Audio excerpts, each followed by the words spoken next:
7장 13절에서 14절입니다. 하나님 말씀 마태복음 7장 13절에서 14절입니다. 좁은 문으로 들어가라. 멸망으로 인도하는 문은 크고 그 길이 넓어 그리로 들어가는 자가 많고 생명으로 인도하는 문은 좁고 길이 협착하여 찾는 자가 적음이라. 아멘. 말씀 제목은 쉬운 기독교입니다. 부제는 붕어빵 예수님입니다. 말씀 제목은 쉬운 기독교, 부제는 붕어빵 예수님입니다. 오늘날 기독교를 한마디로 표현하면 특별히 한국교회는 쉬운 기독교가 됐습니다. 가장 대표적인 게 소교는 아주 쉬워야 되고 그 쉬운 소교가 사람들에게 은혜를 준다고 설교하기 위해서 가르칩니다. 그래서 언제든지 소교는 쉬운 소교를 통해서 사람들이 다들 잘 알아듣고 그 소교에 반응하도록 해야 된다고 이제 가르칩니다. 어떤 의미에서 그 말은 맞는 말입니다. 왜냐하면 소교가 너무 어려우면 사람들이 그것이 무슨 말인지를 모르니까 쉽지 않을 수 있습니다. 그러나 우리가 선지서와 그리고 사도들의 어떤 서신이나 또 하나는 그 예수님의 가르침을 들여다보면 상당 부분 스칸달리조마에 걸러 넘어지는 요소, 또 때로는 예수님의 제자들이 이 말씀이 어렵도다라고 할 만큼 이 말씀이 그렇게까지 그들에게 있어서 뭐라고 합니까? 소화시키기가 쉽지 않은 경우도 많았습니다. 한국교회의 가장 큰 문제는 모든 것들을 쉽게 만들어 버렸습니다. 그러니까 신앙생활도 아주 쉬울 수 있도록 만들어냈고 또 설교도 쉬운 설교가 곽광을 받고 그래서 설교의 3분의 2가 예화로 끝납니다. 전반부 예화, 도입부 예화, 중간의 예화, 마지막 예화. 그래서 사람들의 기억 속에 남는 것은 주로 예화예요. 그것이고 나머지 이제 성경이란 내용. 근데 그 성경이란 내용도 잘 이해하면 좋겠는데 그 설교를 제대로 듣지 못한 것을 보게 되어집니다. 구세군 창설자인 윌리엄 부스라고 하는 목사님이 앞으로의 기독교가 위기에 봉착할 것에 대해서 다음과 같이 예언했습니다. 제가 한번 읽어보겠습니다. 다가오는 세계의 가장 큰 위험은 성령이 없는 신앙, 그리스도 없는 기독교, 회개 없는 죄사함, 거듭남 없는 구원, 지옥 없는 천국이 될 것이다 라고 했습니다. 오늘날 이 윌리엄 부스의 이 말이 정확하게 미국 교회뿐만 아니라 한국 교회에 그대로 드러납니다. 성령이 없는 신앙, 말 그대로 말씀하지만 거기에 어떤 성령의 역사도 없는 사람들 워낙 많고 기도는 하긴 하지만 하나님이 역사하실 거라고 믿으며 기도한 사람이 있겠죠. 다들 역사할 거라. 그러나 사실상 하나님의 역사하심을 경험하지 못하고 실제로 하나님의 일들을 보지 못하는 거예요. 왜요? 성령이 없는 신앙생활을 하기 때문에 그렇습니다. 오늘날 기독교는 그리스도가 뒤로 밀려난 기독교입니다. 분명한 기독교는 기독교인데 그 하나님의 자리에 목사가 혹은 교주가 아니면 잘못된 어떤 사상이 거기에 딱 서서 그리스도 자리에 앉아 있는 것을 보게 되어집니다. 그렇다고 오늘날 이지 크리스찬이티, 쉬운 기독교가 왜 되어버렸을까? 기독교가 이처럼 가벼워진 이유는 첫째는 신앙의 본질로부터 떠났기 때문에 그렇습니다. 신앙의 본질로부터 떠났다는 것은 각 시대마다 하나님이 요구하는 어떤 신앙의 관점들이 있습니다. 500년 전에는 마틴 루터가 오직 의인은 믿음으로 말미암아 살리란과 같으니라고 하는 이 신층의 교리가 재발견됐고 그것을 통해서 신앙의 본질의 회복을 가졌습니다. 그 이전에 더 올라가면 아우구스티누스라든지 저스틴이라든지 아니면 유세비우스라든지 이레니우스라든지 터툴리안이라든지 기타 등등 그들은 그들 시대에 가장 중요한 의제가 있었습니다. 대표적인 게 기독론, 하나님이 예수 그리스도 그분이 하나님이시다라고 하는 논제, 그리고 삼위일체의 어떠한 논증을 통해서 사실상 그 시대의 신앙의 관점이 철저하게 하나님의 말씀으로 신앙의 본질로 돌아갔던 겁니다. 예수님 시대로 딱 돌아가면 어느 시대이나 예수님이 강조했던 것은 예수님이 설교의 3분의 2 이상이 다 구약을 인용하시는 거예요. 굉장히 중요한 겁니다. 그리고 그 예수님께서 이 땅에 오셔서 하나님의 나라에 대해서 분명히 말씀하셨고, 하나님의 나라가 이 땅에 임하는데 그 임하는 하나님 나라는 어떤 나라인가, 어떤 나라의 정체성을 가지고 살아야 되는 것인가 하면서 그들의 잘못된 신앙 형태를 깨뜨렸습니다. 그러면 오늘날의 기독교와 예수님 당시의 기독교는 어떤 차이를 갖고 있을까? 예수님 당시 초대교회는 철저하게 예수 그리스도의 십자가의 복음 앞에 하나님 나라 복음 위에 세워졌던 교회입니다. 그래서 그들은 어떤 고난이나 환난이나 역경 속에서도 결코 쉬운 길을 가지 않았습니다. 그 대표적인 게 오늘 본문 말씀이에요. 좁은 문으로 들어가라. 두 가지 중요한 게 있습니다. 어떤 중요한 거느냐? 좁은 문. 또 하나는 들어가는 거예요. 누가복음 13장 24절에는 좁은 문으로 들어가기를 힘써라 라고 표현합니다. 왜 그러냐면 마태복음은 유대인을 향해서 쓰여졌고 누가복음은 이방인을 향해서 쓰여졌습니다. 중요한 것은 유대인들을 향해서 너희는 좁은 문으로 들어가야 돼 라고 선언하는 겁니다.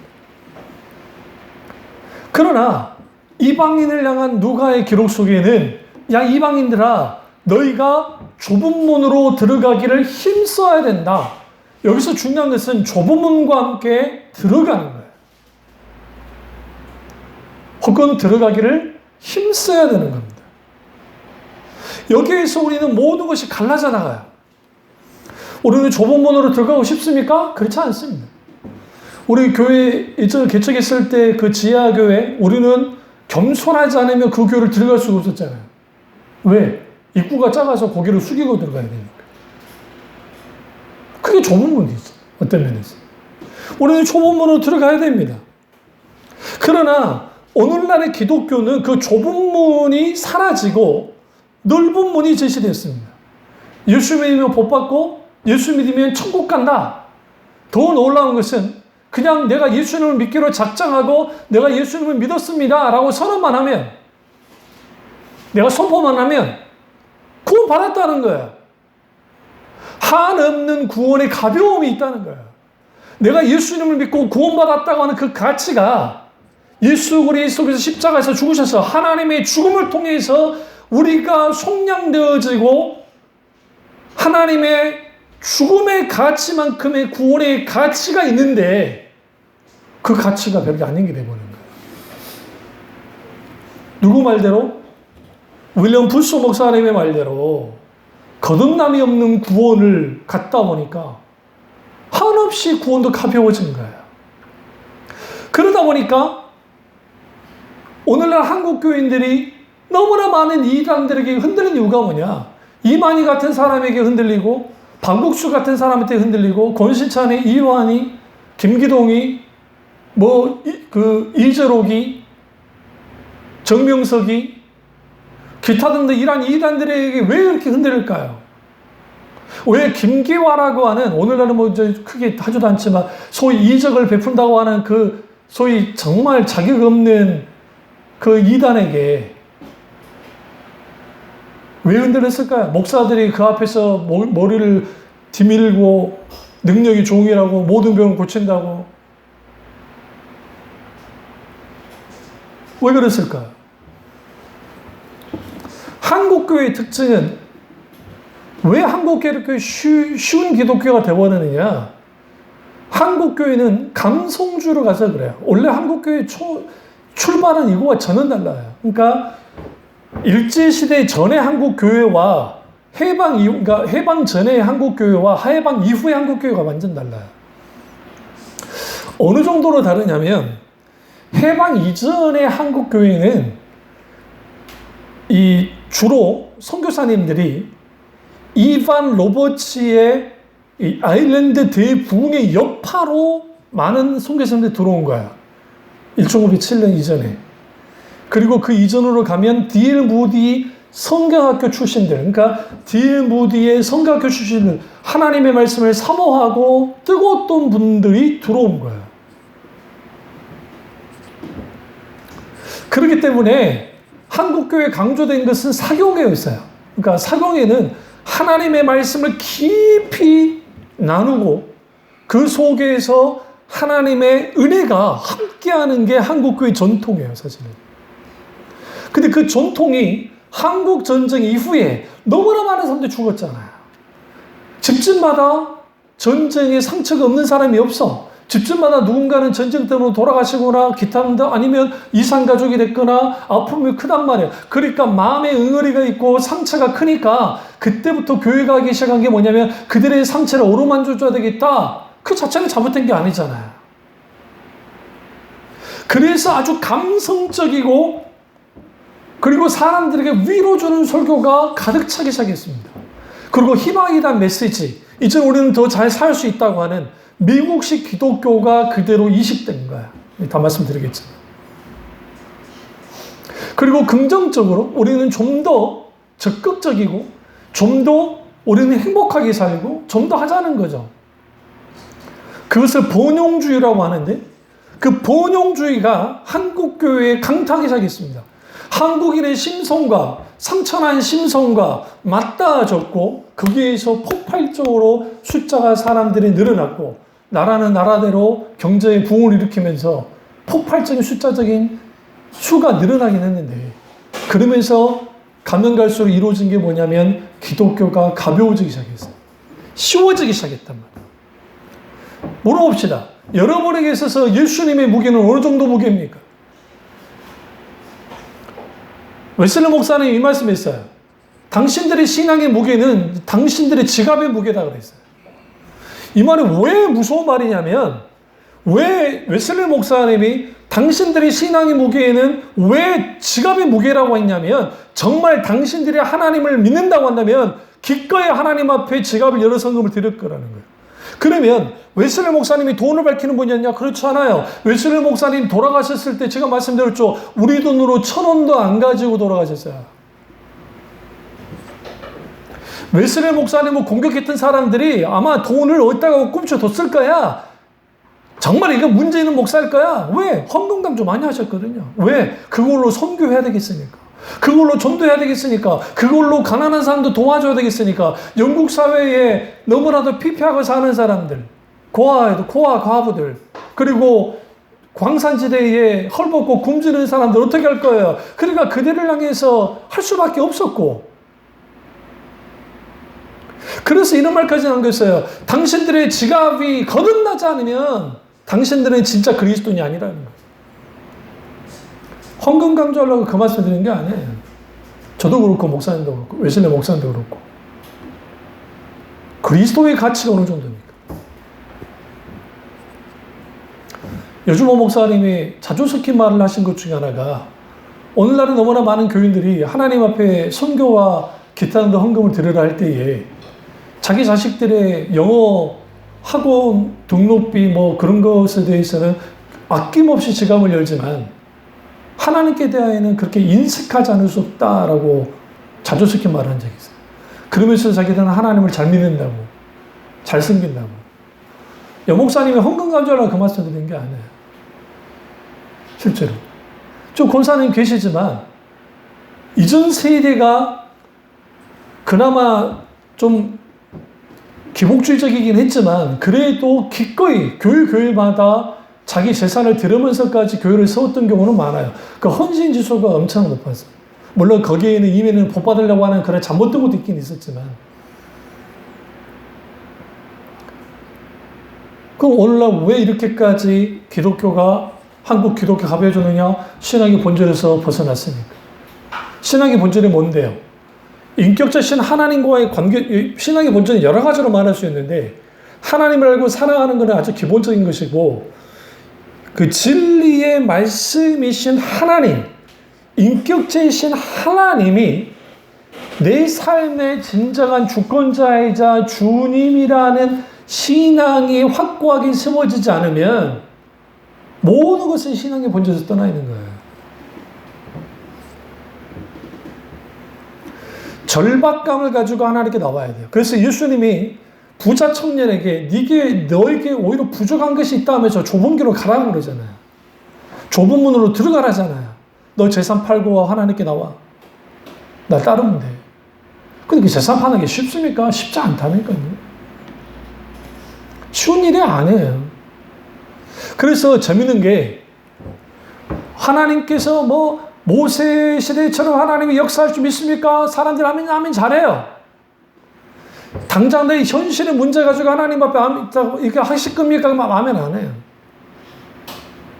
오늘날의 신앙이 어떻게 변질이 됐냐면, 신앙의 본질에서 떠났냐면, 모세 시대 때 광야 이스라엘 백성들이 이렇게 하나님을 주장하는 거예요. 출애굽기를 잘 보세요. 하나님이 우리 물질 문제만 해결해 주시면 우리 신앙생활 잘할 수 있습니다. 왜냐하면 이집트에서 출애굽하고 나와서 광야로 들어왔습니다. 시나이 광야로 들어왔어요. 시나이 반도로. 그리고 첫 번째 만난 게 뭐냐면 물이 이제 부족해졌고, 그래서 마라의 쓴물이 단물로 바뀌는 기적의 역사가 나타나서 물을 먹습니다. 그럼 문제는 뭐냐면 가데스바네아까지 이제 약 50일 정도 그렇게 서서히 움직이다 보니까 물은 물인데 이제는 먹을 음식이 떨어지는 거야. 완전 떨어진 게 아니라 떨어져 가더라고 성경은 말하고 있어요. 그러자 그들이 하나님께 대적합니다. 우리가 굶어 죽을 데가 없어서 여기로 왔는가? 하나님을 대적하는 거예요. 그러면서 먹는 문제 해결해 달라는 거죠. 그러면 하나님 잘생겨 줄 테니까. 그래서 하나님이 어떻게 합니까? 먹는 문제 해결해 줍니다. 어떻게 해결해 줍니까? 만나라고 하는 이 세상에서 초자연적 하나님의 역사, 매일매일 내리는, 안식을 빼놓고 매일매일 내리는, 하늘에서 내리는 그 만나가 주어졌고, 그들은 만나를 통해서 뭐 했어요? 배불렀습니다. 생존할 수 있었습니다. 그러면 만나를 40년 동안 먹었던 이스라엘 백성들이 달라졌습니까? 안 달라졌습니다. 시편에서도 그들은 하나님을 대적하기를 계속적으로 대적했고, 그들의 영혼은 피폐해졌다. 왜요?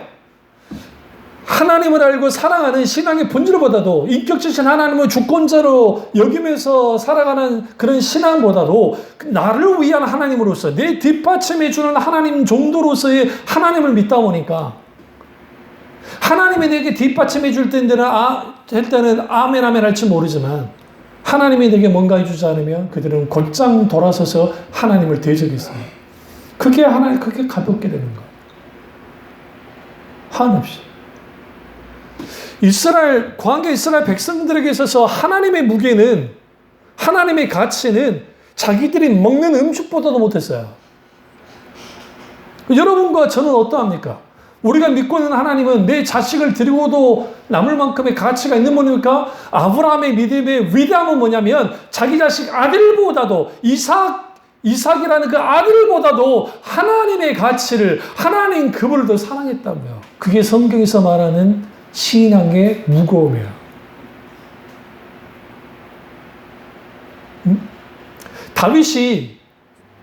다윗에게 있어서의 이스라엘이라는 나라, 그리고 다윗에게 있어서 왕권이 그토록 대단한 왕권과 나라를 가지고 있었지만, 그에게 있어서 하나님 앞에는 아무것도 아니었다고요.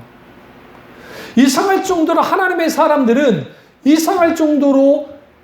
하나님의 사람들은 하나님의 가치를 자기의 존재보다도, 자기의 생명보다도 가치 있게 느끼는 거였어요. 그렇기 때문에 기독신앙은 절대로 가벼울 수가 없어요. 쉬울 수도 없고. 한국교회에 너무나 많은 목사님들이 영적인 지름길을 많이 가르쳤습니다. 설교하면서. 당신들이 문제 해결하길 원합니까? 그렇다고 한다면 교회에 헌금을 많이 하고 열심히 나와서 기도하고 열심히 작전 기도하고 부르짖고 기도하면 당신들의 모든 문제는 해결이 됩니다.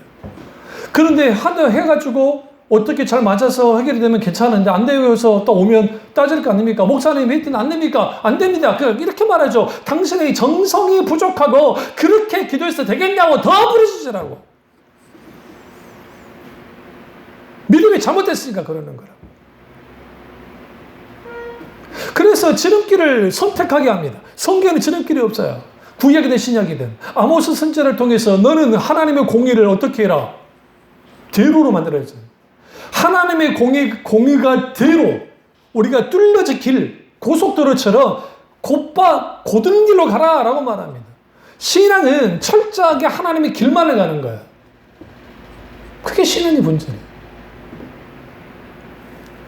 오늘날 그러지 못하다 보니까 기독신앙이 한없이 쉬워졌고 가벼워졌단 말이에요. 그러니까 예수 그리스도 그분의 가치라는 것은 나를 좀 뒷받침해주고 내 인생에 그 정도 되는 거로 이해하는 거예요. 제가 간증을 잠깐 프로를 들었는데 도박에 빠져가지고 어떤 분이 지금 이제 벌써 나오셨지만 7년 동안 도박에 빠져서 정말 비참한 상황까지 가고 자살 일보 직전에 갔다가 정말 하나님 은혜 가운데 완전히 돌아선 분이 계시는데 그분이 마지막에 했던 말이 저게 인상 깊었어요. 대부분이 간증이라는 게 이렇게 간증 많이 해요. 내가 이렇게 해서 벗어나서 이렇게 행복한 삶을 살고 있고 괜찮은 삶을 살고 있습니다. 근데 그분이 이렇게 말하는 거예요. 하나님은 나의 모든 것이고 하나님은 나의 전부입니다. 내 생명을 드려도 정말 모자랄 만큼의 너무너무 가치 있는 분이라는 거예요. 내가 그분 때문에 숨쉬고 있고 내가 그분 때문에 살아간다는 것이 얼마나 감사한지. 지금도 그 도박 빚을 갚으면서 단칸방에 딸님이랑 마누라랑 살지만 하나님 주신 그 은혜 가운데 하루하루 살아가는 그 기쁨이 너무너무 감사하고 남산의 그 치유를 위한 회복을 위한 걷기 애하고 몇 년 동안 계속 토요일마다 하셨다는데 그게 알려져서 마약쟁이들이 와서 부부가 같이 왔더래요. 같이 걸으면서 하는데 얼마나 눈물이 나는지. 심지어는 뭐 술주정부터 시작해서 가정폭력 뭐 비슷한 그런 사람들이 같이 와가지고 쭉 걷는 거예요. 그러면 이제 남산까지 올라갈 거잖아요. 운동하는 사람들 다 이러고 올라가겠지만 이 사람들은 그렇게 올라가는 게 아니에요. 꽃을 보고 자연을 보고 그러면서 그 걸음걸음마다 하나님을 찾는 거야. 하나님을 찬양하고. 그분에게 있어서의 예수님의 가치라는 것은 계산할 수 없는 가치야. 그게 성경에서 말하는 하나님의 사람들이 가졌던 신앙이에요. 그 신앙을 잃었기 때문에 가벼워진 거예요. 응? 연말에 그냥 제비뽑기 뽑아가지고 말씀 구절 하나 달달달 외우면 그걸로 1년이 잘 됩니까? 여러분에게 1년 동안 여러분에게 기도 제목을 달라는 것은 그 기도 가지고 충분히 하면서 하나님의 살아계심을 보라는 거예요. 기도 응답이 안 되니까 그걸로 기도를 중단합니까? 어리석은 거죠. 우리는 하나님이 어떻게 여기서 그게 기도 응답이 막히면 왜 막혔는지를 물어야 돼, 하나님. 이번에 우리 아들도 이제 자대 가는 것 때문에 하나님께 기도를 하는데, 우리 권사님 언니, 바로 위 언니 권사님이 계시는데, 서울 가까이, 수도권 가까이 오게 해달라고 하나님께 기도를 못 하겠더라. 나도 똑같았어요. 부산으로, 강원도로, 충청도로 막 다 흩어지는데, 하나님께 이렇게 기도할 수밖에 없었어요. 하나님, 이제 이런 말 하면 좀 그러는데, 이 아들은 저와 다릅니다. 저는 강했기 때문에 하나님이 나를 완전히 코너로 몰고 군복 못해. 그리고 사람과 아예 그냥 할 수 없는 상황으로 모셨지만 이 아들은 저와 다릅니다. 아브라함의 아들 이삭을 아시잖아요. 그 성경이 말하는 아브라함도 아주 강한 아버지 밑에 아주 유한 아들이 있었잖아요. 하나님이 해주셔야 됩니다. 끝. 이런 협박이 어디 있어? 그러니까 그거 찝찝하더라. 그러다 그렇게 얘기도 했어요. 근데 고향 있죠? 고향으로 34단 고향으로 딱 2명이 됐어요. 우리 아들하고 어떤 애하고. 기적입니다. 왜냐면 그 고향에 있는 그 34단으로 오히려 많이 가야 되는데 이번 아예 안 됐어요.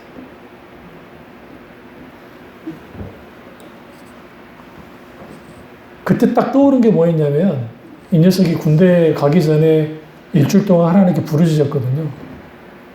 교회 와가지고 하나님은 그 기도를 들었다. 지금도 불안해해요. 지 친구는 막 음성으로 가고 부산하고 막 그러는데 가까우는데도 불안해요. 왜? 그만큼 심지가 약하기 때문에. 그래서 하나님이 구약 그 창세기에 나오는 이삭도 아주 심지가 약한 사람이에요. 자세히 보시면. 근데 뭐가 다른 줄 아세요? 하나님을 의지하고 신뢰하니까 하나님의 그 심지를 굳게 해요. 그러니까 하나님이 하세요. 아브라함보다 더 부자였던 거 아세요? 이삭이? 여러분 성경을 뜨문뜨문 볼까 그러죠. 이삭이 아브라함보다 더 그래서 큰 부자가 됐다라고 성경에서 표현해요. 이게 그냥 한국말로만 보니까 그렇게 보는데 상상할 수 없을 만큼 하나님이 부어줬어요. 하나님의 가치를 인정하는 사람들은 기꺼이 하나님께 항복할 수 있는 사람들이에요. 왜 우리가 하나님께 항복하지 않냐면, 왜 하나님께 두 손 두고 나오지 않냐면 하나님이 어떤 분인지 모르고, 첫 번째. 두 번째는 하나님의 가치를 모르는 거예요. 그러니까 내가 그냥 그저 그렇게 내 인생 뭔가 뒷받침해주고 천국 있으면 좋고 없으면 그만이고 하는 식의 신앙생활을 한다고 한다면, 어떤 종교 중에 하나로 기독 신앙을 갖고 있다고 한다면 불행한 거예요, 사실. 나 같으면 그런 종교 안 가져요. 제 자체가.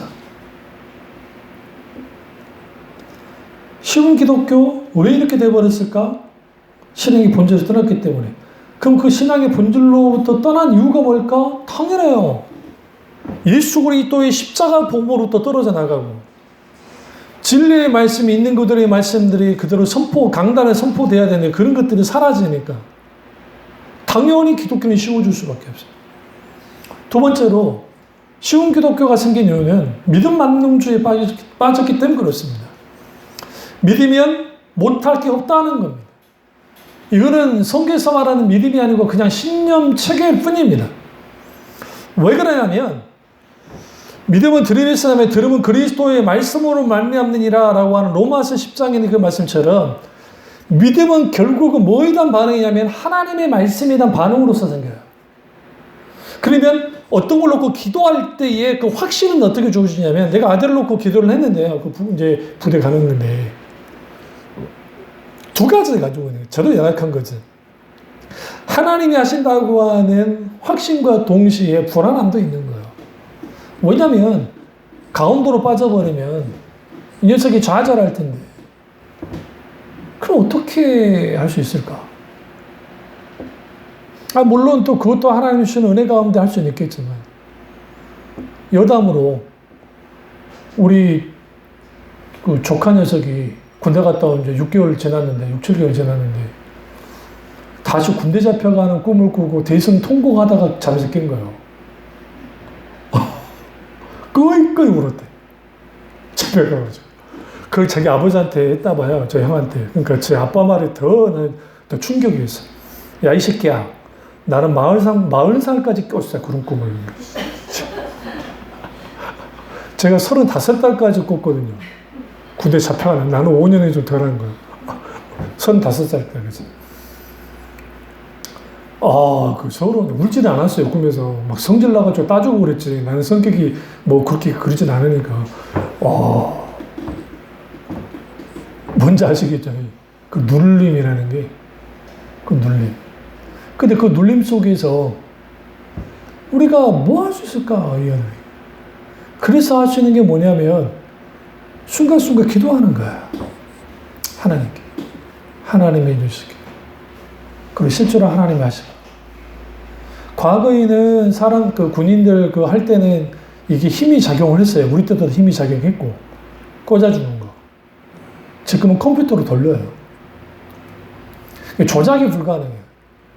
누군 이렇게 말하겠죠. 운이 좋아서 그렇게. 아니요, 그렇게 생각지 않아요. 왜냐면, 그 조교들도 그랬고, 이삭이 말하면 고향으로 정말 많이 갈 거다 했는데, 2명밖에 안 갔다니까. 하나님이 하신 거예요.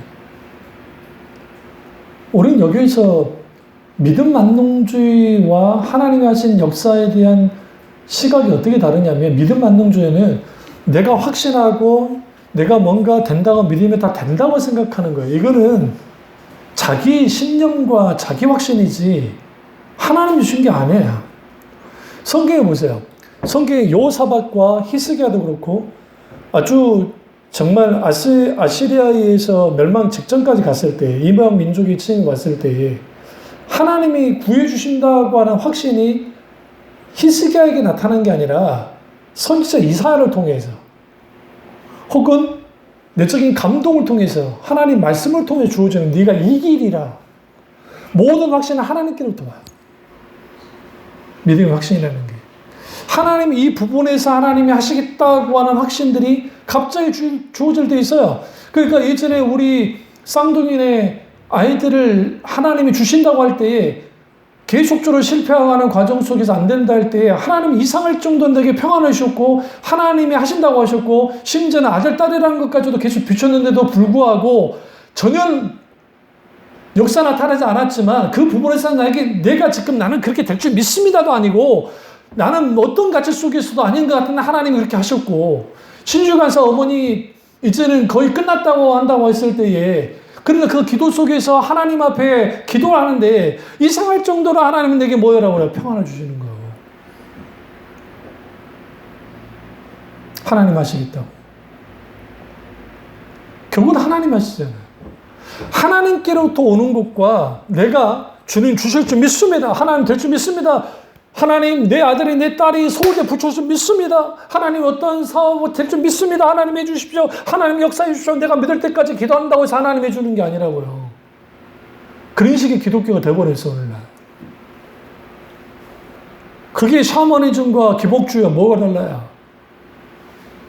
거기에 탐심과 자기 야망과 자기 욕심이 가득 차 있는 한국교회에서. 그래서 문제는 뭐냐면 그 믿음 만능주의가 어떤 식으로 발전을 했냐면 성경에서 말하는 믿음이라는 정의는 혹은 믿음의 성격은 인격체이신 하나님에 대한 반응이에요. 관계 속에서 나타나요.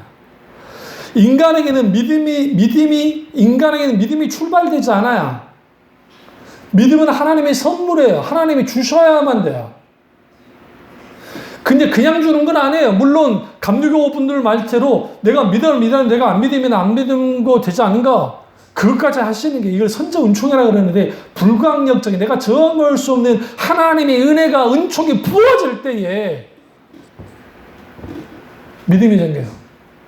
그래서 예수를 향해서 믿음의 주여 온전케 하신 예수를 바라보자. 믿음의 주인이 누구냐? 믿음의 주님이 누구냐? 하나님, 예수님이란 말이에요. 그 예수님을 또 주어지는 그 믿음.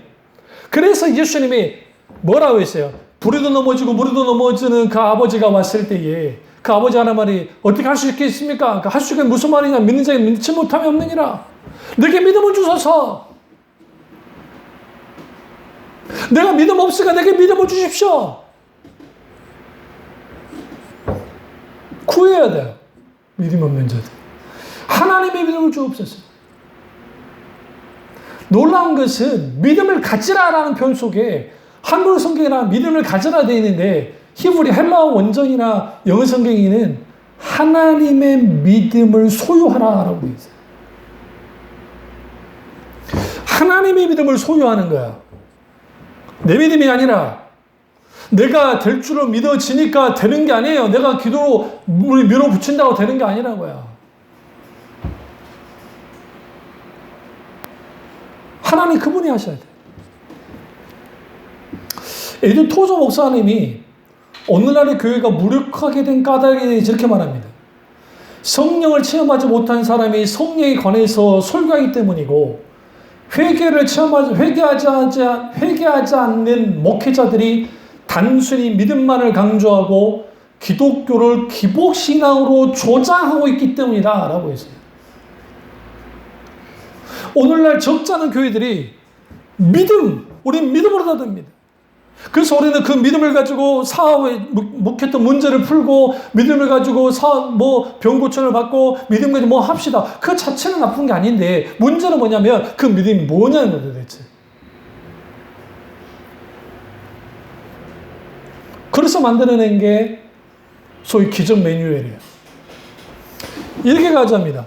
초자연적인 하나님의 기적이 일상적인 게 되게 하라라고 하는 모토로 가지고 나왔는데, 이게 신디 제이콥스가 말했던 건데, 근데 그게 이 신디 제이콥스나 이 은사주의자들의 기복신앙과 딱 밀접한 연결을 갖고 있어서 문제가 되는데, 초자연적인 것이 기적이 되는 게 그게 하나님의 역사가 아니라 오히려 상식이, 우리가 생각할 때 상식적인 것이 하나님의 손길이 미쳐서 들여다보니까 하나님의 표적이 되는 거, 그것이 기적이에요, 사실은. 누가 봐도 상식적인 것 같은데, 그런데 그 부분에 있어서 하나님이 간섭하시고 역사하시는 거예요.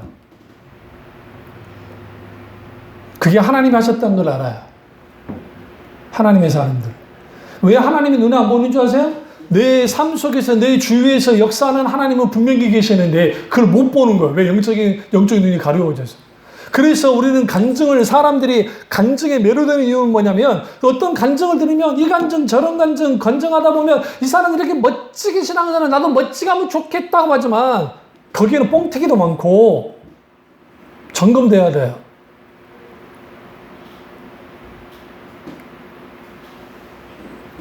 그 믿음 만능주의, 이른소 기자 많이 했으니까, 그 믿음 만능주의 가장 큰 핵심이 뭔지 아세요? 난 믿는 대로 할 수 있다는 거예요. 예수님을 어떻게 만들어요? 도깨비 방망으로 만들어요. 만사 형통을 누릴 수 있는 비결? 믿음이다. 그거는 거죠. 그런데 오늘 예수님이 뭐라 합니까? 오늘 지금 좁은 문으로 들어가라는 이 말씀이 이 산상수훈의 3분의 2를 지나고 난 다음에 8장 1절에 끝에 맺으니까 뒤로 가면서 좁은 문으로 들어가라고 주님이 탁 말씀하시는 거예요. 좁은 문과 좁은 길이 되어 있습니다. 그러면서 이렇게 말하죠. 좁은 문은 생명으로 인도하는 문이고, 넓은 문은 멸망으로 인도하는 문이다. 근데 더 문제가 있어요. 협작하여 찾는 자가 적다는 거예요. 협작하다는 말은 무슨 말입니까? 구불구불하고 매력적이지 않는 거예요. 매력적이지 않는 거예요. 그러니까 자꾸만 화려하고 매력적인 것을 원합니다. 넓은 문은 멸망을 인도하는 저주의 문인데, 저나 여러분이나 넓은 문을 원하거든요. 왜? 쉬우니까. 어떤 목사님이 탄식조로 설교한 내용을 들었는데, 그 중에 하나가 뭐냐면, 오늘날의 한국교회의 가장 큰 어려움과 위기는 뭐냐면, 헌신 없이, 그러니까 목회자부터 시작해서 평신도리기까지 헌신 안에 들지 않는다는 거예요. 제가 신학생 때 이제 채플 예배를 드리면 주로 불렀던 찬양이 푸른 바다 나서니 몸 어디든지 가오리다 괴로우나 즐거우나 주만 따라가오리니 어느 누가 막으리까 죽음인들 막으리까 어느 누가 막으리까 죽음인들 막으리까. 요즘 신학생들 안 불러요. 제 말이 아니에요. 제 아는 교수님도 계시고 하는데 책 풀 때 그런 찬양 안 해요. 부름받아 나서니 뭐 잘 있다고 그런 거도 안 가요. 내 동기만 봐도 내 친구도 그렇고 그때 결혼하기 전에 내 친구, 목사가 전도사 때 낙도로 들어가가지고, 그 시대에도 90년도 초반에 그 시대에도 목사님들이 부족한 거예요, 섬에. 그러니까 섬에 들어가서 거기서 예배를 드리는 거예요. 주일에 얼마나 바쁜지 예배 시간이 각기 달라요. 한 곳에만 예배 드리는 게 아니라 이 섬에서는 7시 예배, 아침 7시. 왜? 전도사님이 배 타고 이거 들어가고 움직이는 시간이 필요하니까 하고 그럼 이제 그나마 이제 어느 교회는 11시 되잖아요. 그럼 여기도 이제 막 불만이 있어요. 어디는 또 11시 드리고 그러니까 이제 이걸 또 뺑뺑이 돌려야 돼 또. 그 대신 이거 너무 해버리면 왔다 갔다 하면 또 힘드니까 그렇게 감당하는 거예요. 녹초가 돼서 가요. 그때 사례금 얼마인 줄 아세요?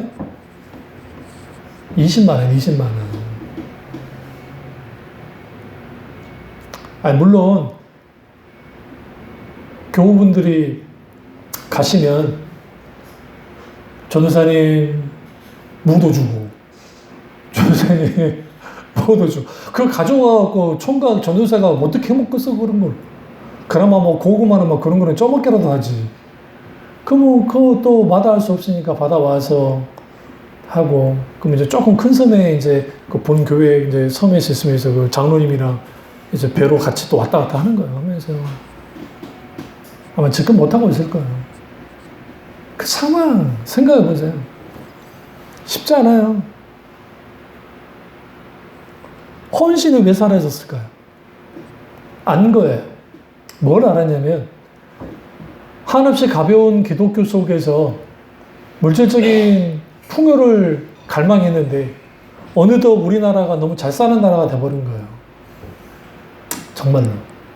제가 유럽이나 근데 나가보니까 우리나라가 얼마나 잘 사는 나라인지는 제가 뼈대로 느꼈었는데 그때 내가 반성했던 게 이 나라에 살면서 우리나라를 너무 깔봤던 것에 대해서 제가 반성을 했어요. 솔직히. 그 부분이 분명히 있어요. 정말 다르다는 걸 알았어요. 그리고 유럽에 있는 수많은 음식점, 우리나라 다 있더라고. 제가 들어가서 먹지는 않았지만 다 있고, 없는 게 없고. 그러면 우리가 여기서 중요한 게 좁은 문으로 들어가라고 했으니까 좁은 문이 닫혀 있습니까? 열려 있습니까? 열려 있어요. 넓은 문요. 똑같이 열려 있어요. 그러니까 재밌는 게 예수님 비유 속에 좁은 문인데 우리가 문을 열고 들어가는 게 아니라 이미 그 문은 열려 있어요. 왜? 이미 구약의 선지자들이 그 길을 갔고 사도들이 그 길을 다 갔잖아요. 그러니까 다 하나님의 사람들 그 길을 다 통과해 나갔다고요. 그러니까 그게 열려 있는 문들이에요. 그리고 넓은 문도 열려 있어요. 근데 사람들이 딱 봤을 때 예전에도 제가 교회 했을 때 예전에도 우리 교회 여기 왔을 때 누가 문을 살짝 열고 고기만 집어주더니 딱 가버려. 너무 작거든. 이 교회에 뭐가 있다 뭐 어떤 게 상관없이 왜 그런 줄 아세요? 사람들은 눈에 보이는 것이 전부이고 그래서 모든 가치를 돈으로 따지잖아요. 이 얼마나 천박한 자본주의에서 나온 건데. 아니 물론 이 세상 살면서 진정한 대우 합당한 어떤 대우를 받는 게 돈이라는 물질을 통해서 하니까 그럴 수 있긴 있다고 생각하지만 모든 것이 사실 돈에 의해서 모든 것이 되어버려요. 그러니까 더 많은 숫자, 더 많은 돈, 뭐 하다 보니까 이거 자꾸 하는. 믿음 만능주의 속에는 아무든지 나를 따라오든 자기를 부인하고 자기 십자가를 지고 나를 따를 것이냐고 하는 그 말씀 하지 않아요. self denial, 예수 그리스도의 십자가를 지는 거 절대로 반하지 않습니다. 강조하지 않습니다. 성도들이 원치 않기 때문에 그래요. 교인들이. 그러나 이 좁은 문은 신비로운 문입니다. 고난이 많고 고통도 있고 슬프지만 아프지만 오히려 하나님을 깊이 경험할 수 있는 것이에요. 그래서 우리는 뭘 할 수 있냐면 결국은 우리가 가야 될 문이 뭔가 좁은 문인데 그 좁은 문으로 가려면 쉬운 기독교로부터 탈출을 해야 돼요. 쉬운 기독교. 김난주 목사님이 늘 강조하는 게 우리는 왜 이 세상에 태어났습니까? 하나님의 진리를 죽을 때까지 공부하기 위해서 태어났습니다. 그 교회는 그 길을 그렇게 가르쳐요. 그래서 나이든 70대, 80대 노 권사님들이든 장로님들이든 상관없이, 그리고 간 예수를 믿고 들어온 사람은 상관없이 그들에 맞게 여러 책들을 읽힙니다. 그리고 그 교회는 그 교회 자체에 도서관이 있어요. 우리 교도 작지만 저기 도서관 비슷하게 해놨잖아요. 아무나 빌려가라고. 근데 거기에서 하는데 김난주 목사님이 가장 행복한 곳이 어디냐? 그 책에도 그 표지에도 나왔었는데 그 교회 그 도서관 수만 권이 있는데 장사가 있는데 이게 이제 이렇게 막 책장도 있을 거잖아요. 그러면 창문으로 이렇게 빛이 딱 들어오면 허리 등을 이렇게 딱 기대고 이렇게 살짝 앉아가지고 딱 볼 수 있는 공간이 있더라고요. 그러니까 거기에 있을 때가 가장 행복하시네요. 왜냐하면 거기에는 책 내용과 그다음에 교인들이 와서 책을 이거 넘기는 책장 소리, 그러니까 목사님 거기 계실 때는 크게 막 불편하니까 가만 계시니까 거기 막 하진 않으니까, 그러면 거기에서 시간 가는 줄 모르고 그렇게 있으면서 때로는 거기서 울면서 하나님께 기도하기도 하고, 때로는 그 책 속에 빠져들기도 하고, 때로는 하나님의 말씀에 정말 그 은혜 가운데 있게 되어지는, 그 속에 알게 되는 거예요. 뭘 알게 되느냐? 기독교는 절대로 가벼울 수 없어요. 뭐냐면 신학만 봐도 그렇고 신앙도 그래요. 뭐냐면 신앙의 출발은 자기 죽음부터 출발되는데, 우리가 먼저 죽은 게 아니라 예수 그리스도 십자가에서 죽으셨잖아요. 그리스도의 십자가의 죽음의 기초에서 신앙이 모든 게 시작되기 때문에 이거는 기독교는 철저하게 무게감이 있는 기독교입니다. 쉽지 않아요. 그런데 쉬운 기독교가 아닌데 놀라운 것은 하나님의 성령의 놀라운 역사 속에 있게 되어지면 아주 어렵게 느껴지던 그 기독 신앙이 오히려 가벼워져요. 나 혼자 신앙사하는 게 아니기 때문에 주님 은혜 가운데 간다는 거기 때문에. 그래서 사도 바울이 이렇게 말합니다. 내가 그리스도 때문에 죽는 거, 나는 나의 죽음도 유익합니다. 이깟 죽음? 나 죽을 수 있어. 심지어는 사망아 너 쏘는 게 어딨냐고 하면서 죽음을 향해서 뭐 합니까? 조롱을 합니다. 누가? 사도 바울이. 그 담대함이 어디부터 나왔다 생각하세요? 하나님이에요. 참된 기독 신앙에서 나온 거예요. 그 신앙이 우리 가운데 있을 때에 우리는 뭐 하느냐? 이제는 그 속에서 기꺼이 좁은 문으로 가는 거예요. 여기에는 요구되는 게 있는데, 인격체이신 하나님에 대한 바른 이해가 필요하고, 또 하나는 하나님을 알고 사랑하는 만큼 하나님과 친밀한 관계가 반드시 유지돼야 돼요. 그러니까 하나님과의 관계 유지 없이 우리 신앙이 그대로 유지되거나 성장한다고 해서 불가능해요. 또 하나는 신앙과 삶이 연결돼야 되고, 그리고 이거 두 가지 물음에 대해서 우리는 늘 묵상하고 답할 수 있어야 되는데, 첫째 물음은 하나님이 누구신가에 대한 질문과 동시에 답을 할 수 있어야 돼요. 하나님은 누구신가? 다른 하나는 나는 누구인가에 대한 답을 해야 돼요. 그러니까 하나님은 누구신가? 나는 누구인가? 이 답의 열쇠는 하나님이 누군지를 알 때 나를 알게 돼요. 이게 제가 존재론이라는 책을 쓸 때에 이게 칼빈 스님이 이 말을 한지 모르고 있는 상황에서 깊이 묵상하는데, 하나님을 알지 않고서는 인간 자신을 알 수 없다고 생각했어요. 왜 그러냐면 하나님이 인간을 창조하셨기 때문에. 창조주만큼 인간을 알 수가 없잖아요. 그래서 인격체에 하나님을 깊이 알며, 그때 떠올랐던 게 뭐냐면 모세가 호렙산에서 하나님을 만나는 장면, 엘리야가 하나님과 만나는 장면. 엘리야야 네가 어디 있느냐? 모세야 모세야 아담아 어디 있느냐? 하나님이 우리에게 포지션 어디 있느냐고, 위치가 어디냐고 묻잖아요. 근데 그 하나님 우리에게 네가 어디 있느냐라고 물을 때 우리는 내가 누구인지, 내가 진정한 인간으로서 어떤 존재인지를 가지고 나가는 거야, 그 앞에. 거기서 하나님을 만나고 하나님을 알게 됐을 때 내가 누군지를 알아요. 그러니까 불교는 부처님이 누구인지, 인간이 뭐인지, 해탈이 무엇인지, 자비적인 삶의 상이 무엇인지를 끊임없이 생각하고 끊임없이 자기를 성찰하고 끊임없이 그렇게 해야 되겠지만, 우리는 인격자신 하나님과의 관계 속에서 성령의 조명과 그 속에 있게 되어지는 하나님의 선한 의지가 우리에게 경건의 연습으로 나가기 시작하면 하나님을 어떻게 해요? 닮아가기 시작해요. 하나님과 가까워지기 시작해요. 그분의 가치를 알아요. 이 말씀을 끝내겠습니다. 여러분, 태양이 지구의 몇 배라고 생각하세요? 응? 네. 10,000배 이상이에요. 제가 알기로 정확하지 않을까 어떤 수만 배. 저 태양이. 엄청난 거예요. 근데 우주에서는 태양이 점도 아니에요. 지구는 말할 것도 없고. 근데 그 우주를 만드신 분이 누구예요? 하나님이세요. 내가 그 하나님을 믿는다고요. 그 하나님을 믿는데 신앙이 가벼울 수 있겠어요? 성경이 가볍습니까? 그렇지 않아요.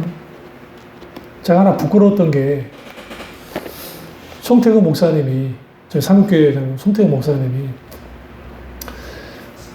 젊을 때 성경을 그렇게 연구하고 많이 했는데 나이가 들고 성경을 볼수록 이 깊이와 넓이와 이 말씀 속에 있게 되는 그 너무 그 쉬운 마음 속에서 정말 내가 아무것도 아니고 때로는 좌절을 끼를 만큼 하나님 말씀이 얼마나 가치 있는지 모르겠다고. 그 목사님이 그렇게 말할 정도. 저도 그런 거 많이 느끼거든요. 성경을 보면 볼수록 이 말씀 보고 봤는데도 불구하고 새롭게 다가오는 이 말씀을 볼 때, 아하, 기독신앙은 결코 쉬운 게 아니구나. 가벼운 게 아니구나. 우리는 적어도 말씀의 무게만큼의 신앙을 가져야 됩니다. 그 은혜가 저와 여러분께 주시기를 축원합니다. 기도하겠습니다.